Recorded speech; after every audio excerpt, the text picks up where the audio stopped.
Saudara dan saudari terkasih, Injil kita hari ini diambil dari Injil Lukas bab 6 ayat 6 sampai 11. Pada suatu hari Sabat lain, Yesus masuk ke rumah ibadat lalu mengajar. Di situ ada seorang yang mati tangan kanannya. Ahli-ahli Taurat dan orang-orang Farisi mengamat-amati Yesus kalau ia menyembuhkan orang pada hari Sabat, supaya mereka dapat alasan untuk mempersalahkan dia. Tetapi ia mengetahui pikiran mereka, lalu berkata kepada orang yang mati tangannya itu, "Bangunlah dan berdirilah di tengah." Maka bangunlah orang itu dan berdiri. Lalu Yesus berkata kepada mereka, "Aku bertanya kepada kamu, manakah yang diperbolehkan pada hari Sabat, berbuat baik atau berbuat jahat, menyelamatkan nyawa orang atau membinasakannya?" Sesudah itu ia memandang keliling kepada mereka semua, lalu berkata kepada orang sakit itu, "Ulurkanlah tanganmu." Orang itu berbuat demikian dan sembuhlah tangannya. Maka meluaplah amarah mereka, lalu mereka berunding, apakah yang akan mereka lakukan terhadap Yesus. Berbahagialah orang yang mendengarkan sabda Tuhan dan tekun melaksanakannya. Sabdamu adalah jalan, kebenaran dan hidup kami.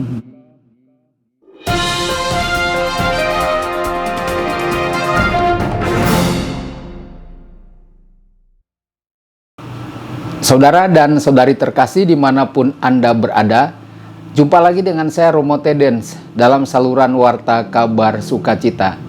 Semoga Anda semua tetap dalam keadaan sehat dan berbahagia. Saudara dan saudari, Injil kita hari ini diambil dari Injil Lukas bab 6 ayat 6 sampai 12.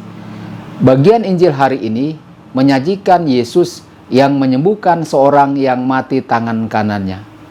Berbeda dari konteks pasal 3 dan 4, di mana Yesus hanya seorang diri saja, sekarang Yesus dikelilingi oleh para muridnya dan para wanita bersamanya. Oleh karena itu, di sini kita melihat Yesus yang selalu berkarya. Saudara dan saudari, pada tahap pertama dari perjalanan ini, kita menemukan cara yang berbeda untuk mendengarkan firman Yesus dari mereka yang mengikutinya. Ada dua pengalaman, yakni pengalaman Petrus dan pengalaman seorang perwira. Petrus bertemu Yesus yang memanggilnya untuk menjadi penjala manusia. Kemudian Petrus berlutut di hadapan Yesus dan berkata, "Tinggalkanlah aku Tuhan, karena aku seorang berdosa." Lalu seorang perwira yang tidak berkomunikasi secara langsung dengan Yesus.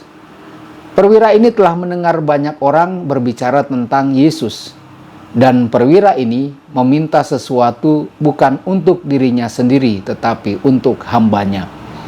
Saudara dan saudari, sosok Petrus mengungkapkan sikap orang yang menemukan dirinya sebagai orang yang berdosa, dan kemudian menempatkan semua perilakunya sesuai dengan firman Yesus.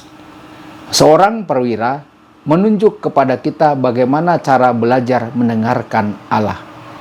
Saudara dan saudari, Injil hari ini terjadi di tengah konteks perdebatan para murid yang mengambil bulir gandum dan memakannya pada hari Sabat, dan juga tindakan penyembuhan seorang yang mati tangan kanannya pada hari Sabat.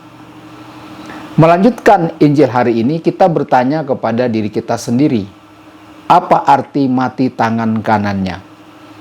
Mati tangan kanannya adalah sebuah simbol keselamatan manusia yang mau dibawa kembali ke saat semula, yakni saat penciptaan.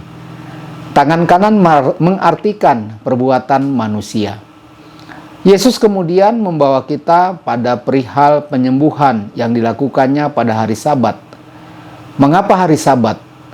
Karena hari Sabat adalah hari sukacita, hari penyembuhan. Hari Sabat bukanlah hari pelarangan. Apa yang Yesus katakan adalah Sabat mesianik, bukan Sabat legalistik. Penyembuhan yang Yesus lakukan adalah tanda-tanda zaman mesianik, pemulihan dan pembebasan manusia. Saudara dan saudari, Lukas menempatkan di hadapan Yesus seorang yang mati tangan kanannya.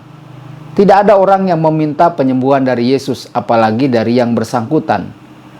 Penyakit itu tidak hanya masalah individu, tetapi efeknya berdampak pada seluruh masyarakat. Saudara dan saudari, Yesus dikritik karena Yesus menyembuhkan pada hari Sabat.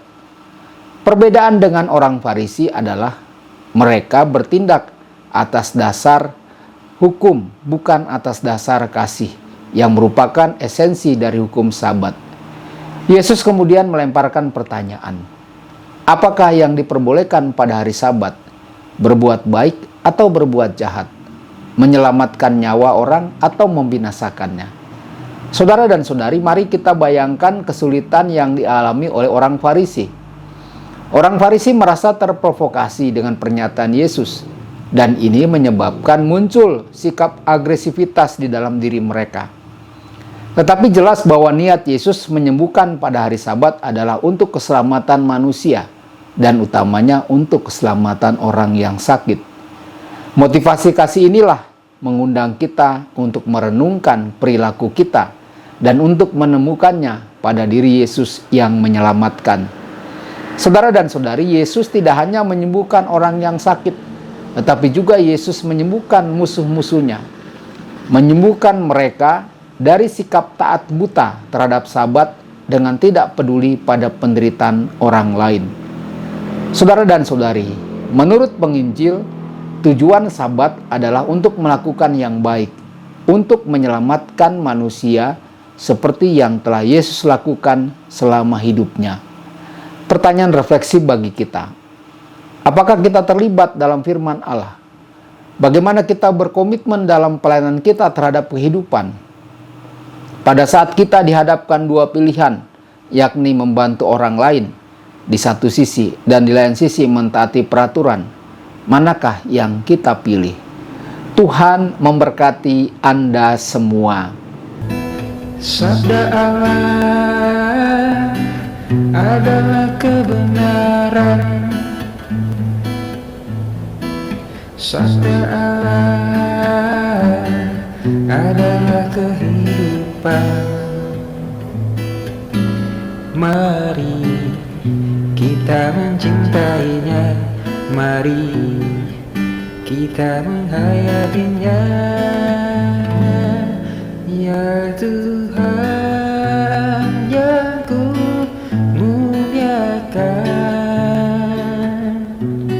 sabdamu angkat resahku.